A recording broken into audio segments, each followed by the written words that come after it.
In a revelation that is not surprising to anyone, it's now clear Trump mobile T1 phone is not made in America. First thing, the official page of the phone used to proclaim it's proudly designed and built in the US. It no longer says that. The phone is now described as being designed with American values in mind and having an American proud design. The place of the origin is still vague.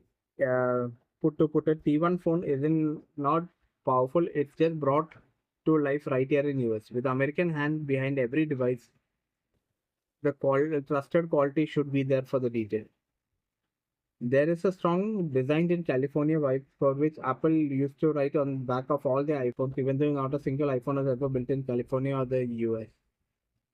The Trump Mobile T1 phone seems to have shrunk down in size as well. Originally rumored to be 6.78-inch AMOLED display, now it's said to be 6.25 inches. The RAM capacity has been deleted. The battery is still the same, 5000 milliampere with 20-watt charging, and the price is $500.